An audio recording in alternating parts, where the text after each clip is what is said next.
안녕하십니까? 시장과 함께 미래를 전망하는 한국신용평가 IS 실채용 실장입니다.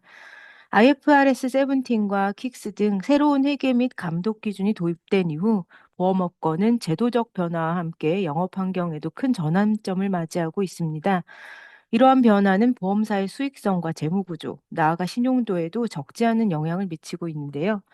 이에 오늘 키스 팟캐스트에서는 금융평가본부의 최영서 선임, 김예은 애널리스트와 함께 보험사의 영업 환경 변화와 이에 따른 실적 변동을 분석해보고 향후 보험사 신용평가 시 주안점을 짚어보고자 합니다.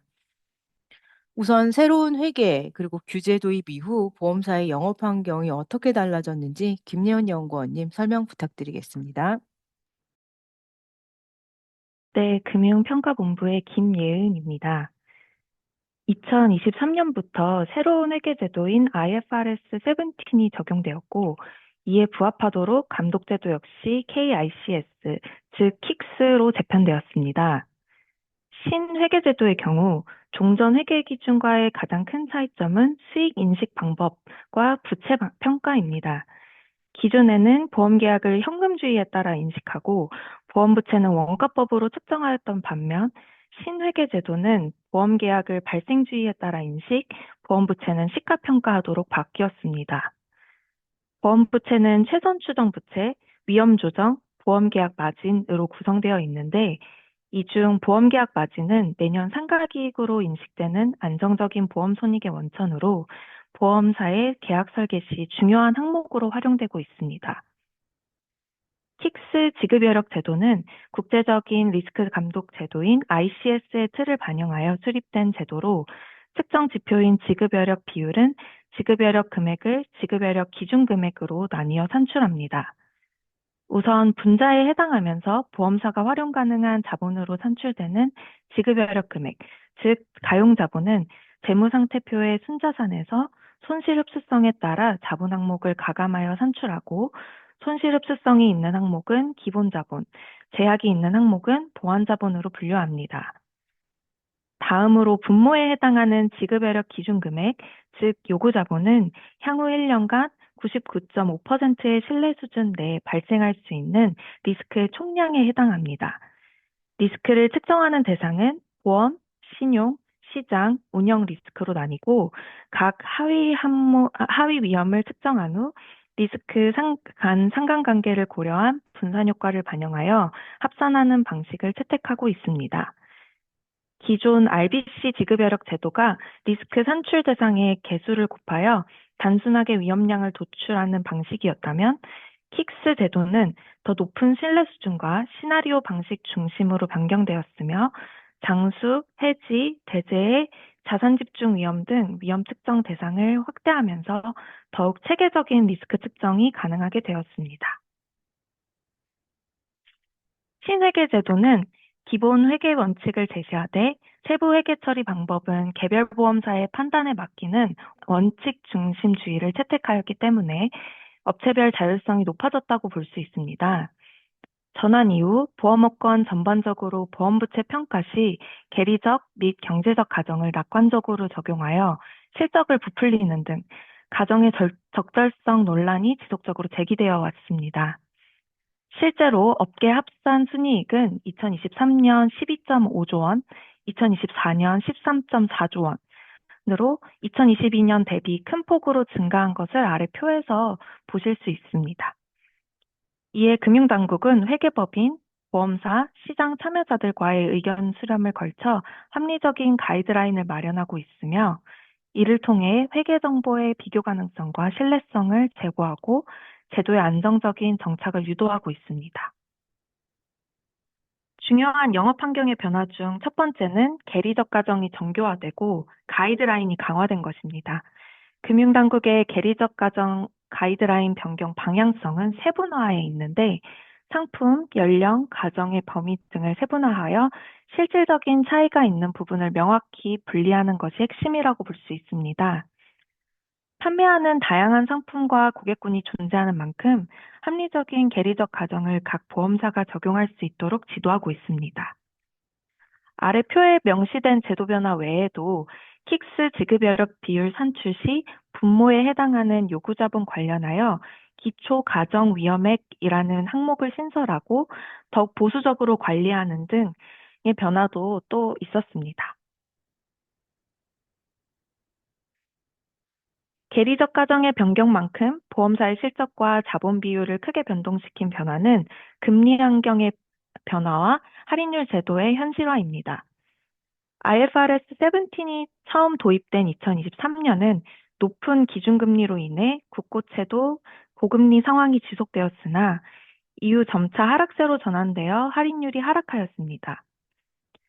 2023년 국고채 10년물 기준으로 연초 3.79%로 시작, 2023년 3분기에 4%를 상회하며 높은 수준을 유지해오다 2023년 4분기부터는 기준금리 인하에 대한 기대감이 확산되면서 하락세로 전환되어 2024년 말 2.87%로 하락하였습니다. 또한 할인율 산정 시 활용되는 장기 선도 금리와 유동성 프리미엄도 변동이 컸습니다. 장기 선도 금리는 할인율 현실화 방안에 따라 조정폭이 확대되어 매년 하락하고 있고, 유동성 프리미엄은 2024년 말 기준 전년 말 대비 약 42bp 감소하며 할인율 하락을 가속화시키는 요인으로 작용하였습니다. 최근에는 최종 관찰 만기가 단계적으로 확대되며 전반적인 할인율 하방 압력이 컸던 것으로 판단됩니다. 네, 그럼 우선 본격적인 리스크 점검에 앞서 IFRS 17 및 킥스 등 제도적 변화들이 보험사 실적에 어떻게 영향을 미쳤는지 알아보도록 하겠습니다. 앞서 살펴본 계리적 가정 변경과 할인율 현실화, 시장금리 하락 등으로 인해 영업 환경이 기존 예상 대비 급격하게 변화하면서 보험사 실적에 미친 영향은 크게 세 가지로 나눌 수 있겠습니다. 첫 번째로 자본 적정성 측면에서 자본 비율인 킥스 지급 여력 비율이 하락하였습니다. 2025년 3월 말 선택적 경과 조치 적용 전 기준 킥스 지급 여력 비율은 생명보험사 172.2%, 손해보험사 194.9%로 2023년 말과 비교했을 때 각각 36.4%포인트, 23.6%포인트 감소한 수준입니다. 가용자본은 금리 하락에 따른 기타 포괄 손익 누계 감소의 영향이 가장 크게 나타났는데, 상대적으로 고금리 확정형 비중이 높은 생명보험사의 기타 포괄 손익 누계액 변동이 크게 나타났고, 이에 따라 생명보험사의 지급여력 비율이 더 큰 폭으로 하락하였습니다. 또한 위험액 산출 기준 강화와 보장성 보험 판매 확대 등으로 요구 자본이 증가한 점 또한 지급여력 비율 하락 요인으로 작용하였습니다. 2024년 말 경과조치 전 요구 자본은 생명보험 75조 원, 손해보험 49조 원으로 전년 말 대비 각각 2.4조 원, 3.8조 원 증가하였는데, 특히 CSM, 즉 보험계약 마진 확보를 위한 보장성 보험 판매가 확대됨에 따라 생명 장기 손해보험 위험액이 전년 말 대비 약 9% 증가하면서 요구 자본이 커지는데 주요 요인으로 작용하였습니다. 이렇게 지급여력 비율이 하락하면서 보험사들은 자본성 증권 발행을 늘려왔습니다. 2024년 중 후순위채 및 신종자본증권 총 발행액은 약 8.7조 원으로 2023년 3.2조 원 대비 증가하였고, 25년 1분기에도 4.7조 원의 자본성 증권을 발행하였습니다.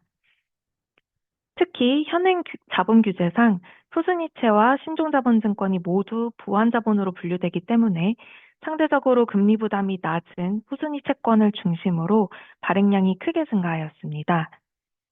2024년 중 조기 상환 도래에 따른 자본성 증권 상환 물량이 약 2조 원인 것을 감안하면 순발행액이 6.7조 원으로 차함 발행보다는 자본 확충 목적의 발행이 줄을 잃었던 것으로 보입니다. 다만 최근 자본성 증권 발행이 증가하면서 자본성 증권의 추가 발행 여력이 상당히 소진된 것으로 파악됩니다. 특히 일부 보험사 중 경과조치 적용 후 지급여력 비율이 규제 비율을 하회하거나 근접하고 있으나 추가 발행 여력이 제한적이어서 자본 비율 관리가 어려운 상황입니다. 지급 여력 비율이 규제 비율에 근접하거나 변동성이 큰 보험사의 경우 자본성 증권 발행보다는 유상증자를 통한 자본 확충이나 적극적인 요구 자본 축소 방안이 필요하겠습니다. 다음으로는 수익성과 연관이 있는 실적 변동입니다. 우선 보험계약 마진의 증가세가 둔화되었습니다. 보험계약 마진은 미래에 안정적으로 인식할 수 있는 보험 손익이기 때문에 보험사의 손익 안정성을 위해 양질의 신계약을 통한 보험계약 마진 누적이 중요합니다. 보험업권 내에서 계리적 가정 강화로 인해 2024년 말 기준 보험계약 마진은 잔액 기준으로 봤을 때 생명보험 58.1조 원, 손해보험 64.3조 원으로 연초 대비 증가폭이 크지 않았습니다. 다양한 요인이 작용하였겠으나 가장 크게 영향을 미친 부분은 2024년 4분기 중 무저해지 보험 해지율 관련 원칙모험 적용에 따른 보험계약 마진 조정 영향으로 보이며 특히 손해보험사의 보험계약 마진 잔액 감소가 크게 나타났습니다. 마지막으로 미보고 발생 손익 제도 변경 영향으로 인해 보험 수익성, 즉 보험 수익 대비 보험 손익 비율이 저하되었습니다. 금융당국은 보험 기간 종료 전 원인 사고가 발생하고 약관상 지급 의무가 있는 경우 원인 사고 발생 일자를 사용하도록 기준을 통일하였고 보험 기간 이후 손해 진정 개수를 통해 산출되는 보험 부채 항목인 미보고 발생 손해액의 변동으로 이어졌습니다. 생명보험사는 손해 진정 개수 산출 시 지급 사유일을 적용하는 업체가 손해보험사보다 많았기 때문에 제도 변경 이후 2024년 1분기 생명보험사의 순이익이 더욱 감소하는 영향이 있었습니다. 이에 2024년 업권별 보험 수익성은 생명보험 12.8%, 손해보험 9.7%로 생명보험은 전년 대비 보험 수익성이 저하되었고 손해보험은 전년과 유사한 수준을 유지하였습니다. 네, 금리 환경과 함께 여러 제도적 변화가 보험사의 실적 하방 압력으로 작용하고 있는 상황인데요. 향후에도 예정되어 있는 회계나 제도적 변화가 있는지 최영서 선임 답변 부탁드립니다. 네, 금융당국은 보험사의 자본관리 부담을 완화하는 동시에 자본의 질적 개선을 유도하기 위해 추가적인 제도 개선을 예고하고 있습니다. 지난 6월 금융위원회는 보험업권 자본규제 고도화 방안의 후속 조치로 보험업 감독규정 개정안을 발표하였는데요. 주요 내용은 후순위채 중도상환 요건과 같은 지급여력 비율 권고 수준을 기존 150%에서 130%로 완화하고 기본자본 지급여력 비율을 규제 지표로 도입하는 것입니다. 권고 수준 완화의 경우에는 6월부터 적용되었고 기본자본 지급여력 비율은 도입 일정이나 규제 수준 등이 아직 확정되지 않은 상황이고 해외의 사례를 고려했을 때 규제 수준은 50%로 예상됩니다. 그리고 이번 달 초 보험산업 건전성 TF 1차 회의에서 보험부채 할인율 현실화 계획 이행 방안 등에 대한 의견을 수렴하였는데요. 해당 회의에서는 최종 관찰 만기 확대 시행 방안과 함께 보험사의 ALM 강화를 위해 듀레이션 갭 허용 범위 설정, 경영 실태 평가 내 ALM에 대한 평가 항목 도입 등이 논의되었습니다. 전반적으로 최근 보험사의 자본관리 부담이 높아진 상황에서 보험부채 할인율 관련 부담을 완화하는 방향은 다소 긍정적으로 볼 수 있습니다. 다만 최근 논의가 이루어진 부분은 할인율 현실화 방안 시행에 따른 단기적인 부담을 완화하는 것이고 결국 장기적으로는 보험사의 자본 비율 하방 압력은 지속될 것으로 보입니다. 그렇다면 앞서 말씀하신 단기적인 부담 완화 등 추가적인 제도적 변화들이 보험사에 어떤 영향을 미칠 것으로 예상하시나요? 네, 우선 권고 수준이 하향되면서 보험사의 자본관리 부담은 완화되었습니다. 실제로 권고 수준 하향에 따라서 지급여력 비율 권고 수준을 하회하거나 근접한 보험사는 감소했고 특히 푸본 현대생명보험의 경우에 2025년 3월 말 기준 지급 여력 비율이 145.5%로 기존 후순위채 조기 상환 요건이었던 150%를 하회하여서 이전 기준 후순위채 조기 상환이 어려운 상황이었지만 이번 권고 수준 하향으로 6월 중 발행했던 후순위사채 조기 상환을 완료하였습니다. 다만 기본 자본 지급 여력 비율을 새로운 규제 지표로 도입할 것으로 예정됨에 따라서 자본의 양적 확대보다 질적 재고가 더욱 중요해질 것으로 보입니다. 아직 구체적인 도입 시기나 규제 수준, 측정 방법 등이 구체화되지 않은 가운데 실제 규제 도입에는 시일이 소요될 것으로 보여서 대응 기간을 일정 수준 확보할 수 있을 전망이지만 장기적으로 보험사의 자본관리 수단이 변화될 것으로 보입니다. 해외 사례를 고려할 때 기본 자본 지급 여력 비율 예상 규제 수준은 50%로 예상되는데요. 2025년 3월 말 기준 50%를 하회하는 보험사는 생명보험사 4개사, 손해보험사 4개사입니다. 아래 그래프는 업체별 지급 여력 비율과 기본 자본 지급 여력 비율의 차이인데요. 대부분의 보험사들이 두 지표 간 차이가 크게 나타나고 보완 자본 의존도가 높은 것을 알 수 있습니다. 기존 규제 하에서는 지급 여력 비율 관리를 위해 신계약의 양적 확대를 통한 적극적인 CSN 증대, 수순이체와 자본증권 발행 등으로 보완 자본을 중심으로 자본을 확보했지만 기본 자본 지급 여력 비율을 제고하기 위해서는 수익성 개선을 통한 이익잉여금 누적 또는 유상증자 등의 실질적인 자본 확충이 필수적으로 수반돼야 할 것으로 보입니다. 다만 수익성 개선을 통한 이익잉여금 누적은 장기적인 관점에서 유효하고 유상증자는 모회사가 금융지주와 같이 지원 여력이 충분한 경우를 제외하면 실질적으로 어려운 상황입니다. 결국 단기간 내에 수익성 개선이나 유상증자가 어려운 경우 기본 자본으로 인정되는 자본성 증권 발행을 대안으로 활용할 수 있습니다. 현재 보험사가 발행하는 후순위채는 보완자본으로 분류되고 스텝업 조항이 존재하는 신종자본증권도 보완자본으로 분류됩니다.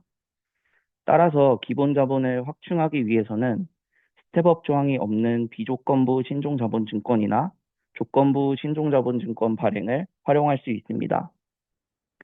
다만 킥스 제도에서 자본성 증권이 기본 자본으로 인정되기 위해서는 배당 가능 이익 한도 내에서 배당이나 이자가 지급되어야 하고 기존 보완 자본 대비 후순위성을 가지는 등 요건이 다소 까다로워 자본성 증권 발행도 쉽지는 않은 상황입니다. 따라서 가용 자본 확충과 함께 적극적인 요구 자본 축소 노력도 동반되어야 할 것입니다.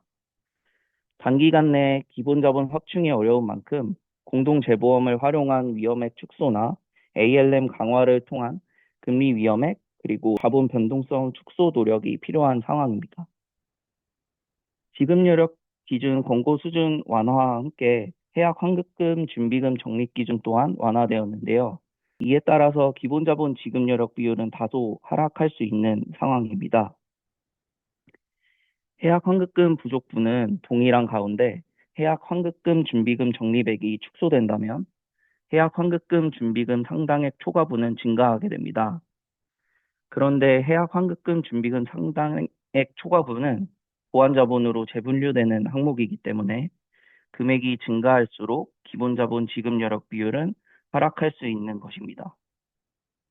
이런 제도 간 상충을 해소하기 위해서는 기본 자본 지급 여력 비율 규제 도입 이전에 충분한 검토 기간이 필요할 것으로 보입니다.